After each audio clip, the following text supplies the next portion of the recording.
لوگ آئے ہوئے تھے تجارتی لوگ،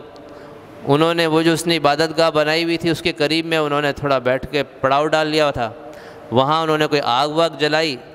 تو اب وہ اس کی وجہ سے اس میں بھی آگ لگ گئی۔ اب جان بوجھ کے لگائی یا غلطی سے لگ گئے، بہل اس کو آگ لگ گئی، اس سے کافی نقصان ہو گیا، وہ جل گیا، وہ جو اس نے عبادت گاہ بڑے خرچہ کر کے بنائی تھی۔ اس نے معلومات لی، پتہ چلا کہ بھئی قریش کے مکہ کے کچھ لوگوں نے آ کے یہاں پر آگ لگائی ہے۔ اس کو بڑا غصہ آیا، اس نے کہا اچھا یہ مقصد یہ ہے کہ میں نے چونکہ وہاں پر جانے سے منع کر دیا تو انہوں نے مجھ سے بدلہ لیا، میرے عبادت گاہ کو انہوں نے جلایا ہے۔ تو اس نے کہا کہ اب میں ان کی عبادت گاہ کو نہیں چھوڑوں گا، اس کو میں ڈھا دوں گا۔ تو اس مقصد کے لیے اس نے ایک لشکر تیار کیا ہاتھیوں کا، اور اس میں جو ہے وہ خود بھی ہاتھی پر بیٹھا اور بھی بہت سے لوگ ہاتھی پر بیٹھے، اور وہ پورا لشکر اس نے روانہ کیا مکہ سے، یمن سے مکہ کی جانب، خود بھی سپہ سالار کے طور پہ آگے آگے چلا۔ اور جب وہ مکہ کے قریب پہنچا، وادی محصر کہلاتا ہے وہ، وادی محصر، وہاں پر آ کے اس نے اپنے قافلے کو بٹھا دیا۔ اور اس کے بعد جو ہے عبد المطلب اس وقت مکہ کے سب سے بڑے سردار سمجھے جاتے تھے، جو آپ صلی اللہ علیہ وسلم کے دادا، ان کے کچھ اونٹ وہاں پر چر رہے تھے قریب میں۔ اس نے کیا کیا، ان سارے اونٹوں پر قبضہ کر لیا ابرہہ نے۔ عبد المطلب اس اونٹ سے متعلق بات کرنے ابرہہ کے پاس گئے، تو ابرہہ نے جب دیکھا تو ابرہہ بڑا ان کا روب بڑا تھا عبد المطلب کا، تو وہ تھوڑا ہیبت میں آ گیا اور اپنے تخت سے نیچے اتر گیا اور ان کو اپنے ساتھ بٹھا لیا، اور اس کے بعد کہنے لگا کہ ترجمان سے بات کروائی، تو پوچھا کہ کیسے آنا ہوا، تو عبد المطلب نے کہا کہ معاملہ یہ ہے کہ میرے کچھ اونٹ تھے یہاں پر، اس پر تم نے قبضہ کر لیا ہے، میں اپنے اونٹ واپس لینے آیا ہوں، مانگنے آیا ہوں۔ تو اس نے کہا کہ یہ کیا بات ہوئی، میں نے سمجھا تھا کہ تم پتہ نہیں کس مقصد کے لیے آئے ہوگے، تمہیں پتہ ہے کہ میں کس مقصد کے لیے آیا ہوں، میں تو اس خانہ کعبہ کو گرانے کے لیے آیا ہوں،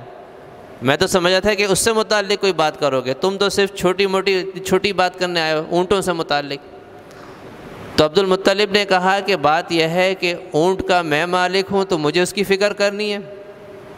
اور یہ خانہ کعبہ کا مالک تو میں نہیں ہوں، اللہ ہے، اللہ خود اس کی فکر کرے گا،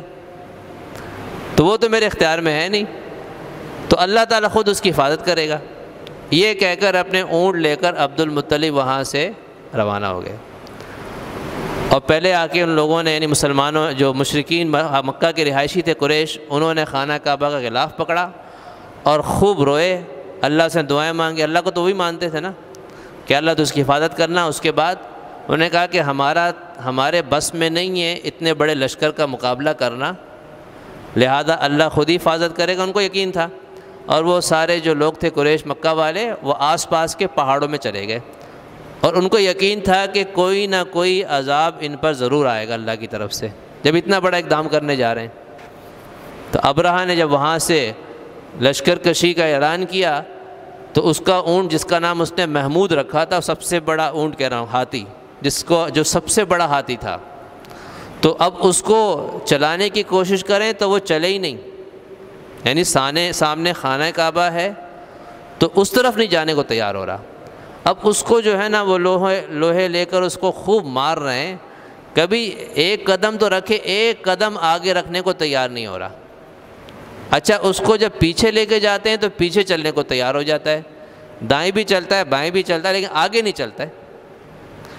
اب وہ اسی کشمکش میں کہ بھئی کس طرح اس قافلے کو آگے، کیونکہ سب سے پہلے ابرہہ خود آگے بڑھے گا تو لوگ آگے بڑھیں گے نا، اب اس کا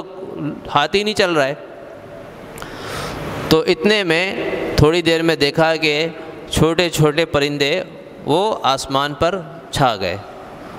اور ان کے پنجوں میں چھوٹی چھوٹی کنکریاں ہیں۔ ایک چھوٹا پرندہ، اس کے پنجے میں کتنی بڑی کنکری ہوگی، چھوٹی سی کنکری ہوگی، ایک چنے کے برابر، ایک کھجور کے برابر۔ تو وہ کنکری لے کر آئے، 2 پنجوں میں 2 کنکریاں اور ایک چونچ میں، اس طرح ہر پرندے نے 3 کنکریاں پکڑی ہوئی ہیں، اور وہ پورے لشکر کے اوپر چھا گئے، اور انہوں نے وہ کنکریاں وہاں سے چھوڑ دیں، بس وہ نیچے آ کے جو گری ہیں تو ایسا وہ کام کر رہی تھیں جیسے کوئی بندوق کی گولی ہے، یعنی لوگوں کے وہ آر پار ہو رہی تھی وہ کنکری جو ہے، ایسا اس نے کام دکھایا۔ تو ایسا وہ لشکر پھر تتر بتر ہوا ہے اور ہاتھی وہاں سے بھاگے ہیں کہ بعض تو وہیں مرے اور بعض زخمی ہوئے، اور وہ لشکر سارا کا سارا وہاں سے پیچھے پسپا ہو گیا، اور ابرہہ بھی زخمی ہو گیا بری طرح، اس کو بھی انہوں نے اوپر ہاتھی پہ ڈالا اور اس کو واپس یمن کی طرف لے کر آئے۔ تو کہتے ہیں کہ راستے میں اس کنکری لگنے کی وجہ سے اس کا جسم جو ہے نا وہ گلنا شروع ہو گیا، گلتے گلتے راستے میں وہ ختم ہو گیا، مر گیا۔ تو اس طریقے سے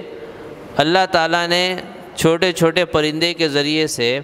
ذریعے سے اس اتنے طاقتور لشکر کو تہس نہس کر دیا۔ اور یہ واقعہ جو اصحاب فیل کا واقعہ کہلاتا ہے، فیل ہاتھی کو کہتے ہیں، یہ رسول اکرم صلی اللہ علیہ وسلم کی ولادت سے کوئی 50 یا 55 دن پہلے پیش آیا، یعنی بالکل قریب کے زمانے میں تھا۔